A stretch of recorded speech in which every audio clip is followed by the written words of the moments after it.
चिंतन नाम का एक व्यापारी शहर से दूर एक गांव में रहता था। वो अपने गांव से शहर में व्यापार करने जाया करता। व्यापार के लिए उसके पास एक गधा था, बाली। चिंतन बाली पे सारा सामान लाद के उन्हें शहर ले जाता। शहर जाने के रास्ते में उन्हें एक नदी को पार करना पड़ता था। चिंतन बड़े आराम से अपने गधे को नदी पार करवाता। नदी पार करके वो शहर पहुंचते। शहर में चिंतन सारा सामान दूसरे व्यापारी को बेच देता और फिर चिंतन और बाली वापस घर की ओर चल पड़ते। बिना भार के कितना अच्छा लग रहा है। मालिक मुझ पे कितना भार डालते हैं। मेरी तो टांगे भी नहीं हिलती। मुझे मेहनत करना बिल्कुल पसंद नहीं। जब वो लोग घर पहुंच जाते तो चिंतन गधे को पेट भर खाना देता। चिंतन अपने गधे का बड़ा ख्याल रखता क्योंकि उसे पता था कि उसके व्यापार के लिए उसे गधे की बहुत जरूरत है। अगले दिन चिंतन ने बाली पर 8 कपास की बोरियां लादी। अरे बाप रे, 8 बोरियां! पर मुझे इनका भार क्यों नहीं लग रहा? लेकिन जो भी हो, शहर तक तो चलना ही होगा ना। और रोज की तरह चिंतन बाली के साथ शहर गया और कपास बेचकर लौटने लगा। रास्ते में उसे अपना दोस्त कुंदन मिला। अरे चिंतन भाई, कैसा था आज का व्यापार? ठीक ही था। क्यों, क्या हुआ? तुम्हें सही दाम नहीं मिला क्या अपने सामान का? अब कपास का कितना दाम मिल सकता है? वो भी है।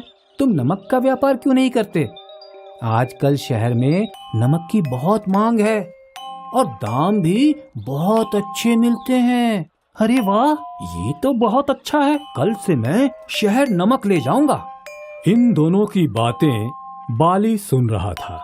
ये महाशय मालिक को नया सुझाव दे रहे हैं। पहले ही मेरी कमर पे क्या कम भार था कि अब ये भी।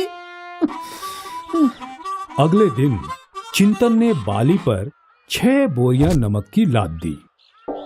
अरे बाप रे, इतना भार! मैं तो चल भी नहीं पाऊंगा।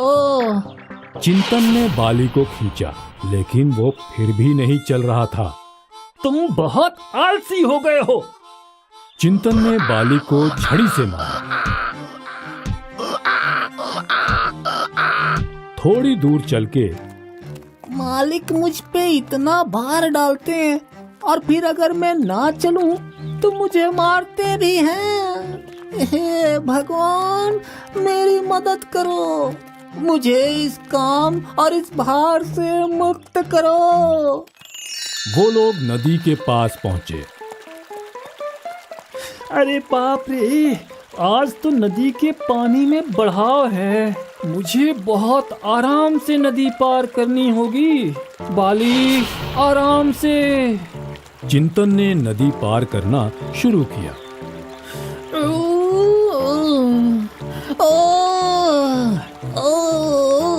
बाली डर के मारे चिल्ला रहा था। नहीं! और डर के कारण उसका पैर फिसला। अरे नहीं! चिंतन ने बाली को किनारे खींचा और उसने नमक की बोरी खोली। नमक तो गायब हो गया। सारा नमक नदी के पानी में घुल गया। अच्छा हुआ मैं बच गया, पर मेरी कमर का भार पूरा गायब हो गया। लगता है भगवान ने मेरी प्रार्थना सुन ली और इस नदी को जादुई बना दिया। बहुत नुकसान हो गया, लेकिन कोई नहीं, कम से कम तुम ठीक हो। अब जब नमक है ही नहीं तो मैं शहर में क्या बेचूंगा। चलो वापस चलते हैं। दोनों ने वापस चलना शुरू किया। अरे वाह, आज तो मुझे शहर जाना नहीं पड़ा। और अब पूरा दिन आराम भी कर सकूंगा। अगले दिन चिंतन ने नमक की 5 बोरियां बाली पे लादी। दोनों ने चलना शुरू किया। नदी के पास पहुंचे। चलो अच्छा है, आज नदी का पानी कम है। हे जादुई नदी, आज भी मेरी मदद करना। दोनों नदी में उतरे और बाली फिर वही पानी में बैठ गया। फिर से? पर कैसे? और दोनों वापस घर लौट आए। अगले दिन फिर वही हुआ। बाली फिर पानी में बैठ गया। लगता है बाली ये जानबूझकर कर रहा है। बहुत आलसी है ये। इसे कल सबक सिखाता हूँ। अगले दिन चिंतन ने बाली पे 8 बोरियां कपास लाद दी। आज भार तो बहुत हल्का है, पर मैं शहर थोड़ी न जाऊंगा। मैं तो आराम करूंगा। दोनों नदी के पास पहुंचे। हे जादुई नदी, मेरी मदद करना। अब देखता हूँ। चिंतन वहीं किनारे खड़ा रहा और बाली नदी में कूद गया। पर इस बार जब वो उठा, अरे बाप रे, ये तो बहुत वजन हो गया है। हे भगवान, ये आपने क्या किया? मेरी मदद करना क्यों बंद कर दी? अब तुम ये सब उठा के शहर जाओगे। बहुत सयाने समझते थे ना खुद को, हाँ? बेचारा बाली इतना भार उठा के शहर की ओर चलने लगा। अब मैं कभी उस नदी में नहीं बैठूंगा। बाली ने अपना सबक सीख लिया। इस दिन के बाद बाली फिर कभी नदी में नहीं बैठा और चिंतन का व्यापार अच्छा चलने लगा। इसीलिए कहते हैं, आलस नहीं करना चाहिए।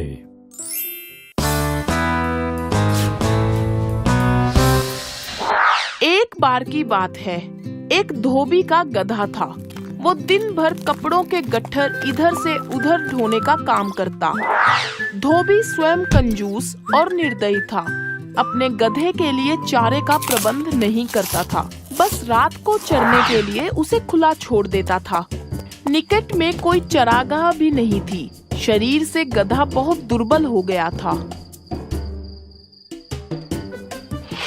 कहिए महाशय, आप इतने कमजोर क्यों हैं? तो भी मुझसे दिन भर काम करवाता है, खाने को कुछ नहीं देता।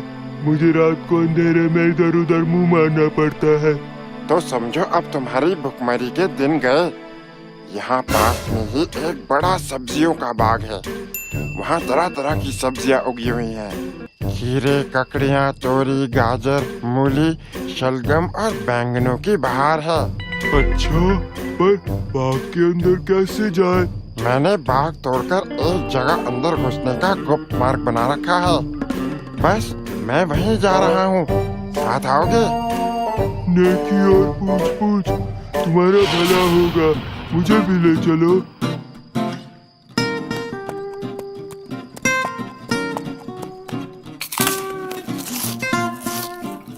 मजा आया?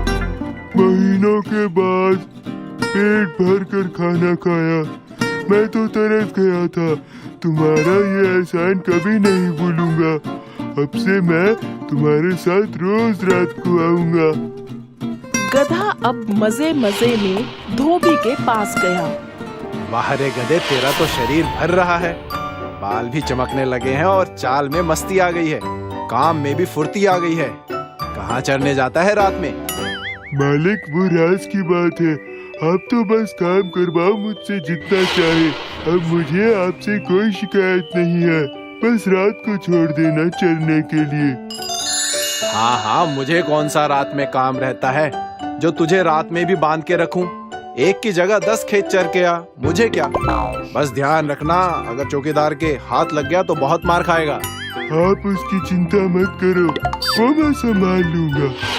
दिन भर काम करने के बाद रात को गधा जाकर अपने दोस्त गीदड़ से मिला। आज धोबी मेरी हालत में सुधार देखकर हैरान हो रहा था। होगा ही, तुम्हारी तबीयत अच्छी तरह हरी जो हो गई।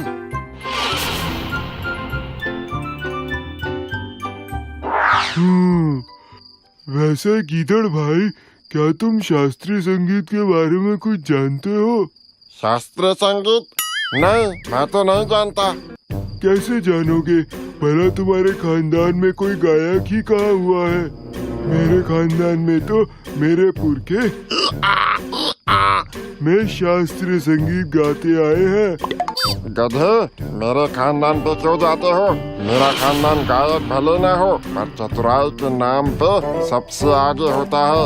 तुम्हारा खानदान तो मूर्ख लोगों की श्रेणी में आता है। ऐसा मैं नहीं, लोग कहते हैं। अरे तुम बुरा क्यों मानते हो? मैं बहुत खुश हूँ, झूमना चाहता हूँ।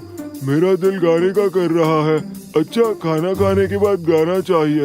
सोच रहा हूँ राग गाऊं।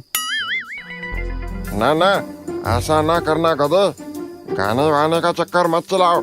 ये मत बोलो कि हम दोनों यहाँ चोरी करने आए हैं। मुसीबत को न्योता मत दो। अरे मूर्ख गीदड़, मेरा राग सुनकर बाग का चौकीदार तो क्या, बाग का मालिक भी फूलों का हार लेकर आएगा और मेरे गले में डालेगा। गधे भाई, मुझे अपनी गलती का एहसास हो गया। तुम महान गायक हो। मैं मूर्ख गीदड़ भी तुम्हारे गले में डालने के लिए फूलों की माला लाने चाहता हूँ। मेरे जाने के 10 मिनट बाद ही तुम गाना शुरू करना, ताकि मैं गाना खत्म होने तक फूल लेकर लौट सकूं। ठीक है, जाओ। जान बच्ची तो लाखों पाए, लौट के बुद्धू घर को आए। कूली नंबर 1, मैं कूली नंबर 1। ये आवाज शायद उसी गधे की है जो रोज हमारे खेत चढ़ जाता है। बहुत मस्ती चढ़ी है इसे। आज तो इसकी सारी मस्ती उतार के ही मानूंगा। अब कहाँ भागेगा? मार मार के तेरा भरता बना दूंगा। चौकीदार गधे पर ऐसे टूट पड़ा मानो जिंदगी भर का गुस्सा निकाल रहा हो।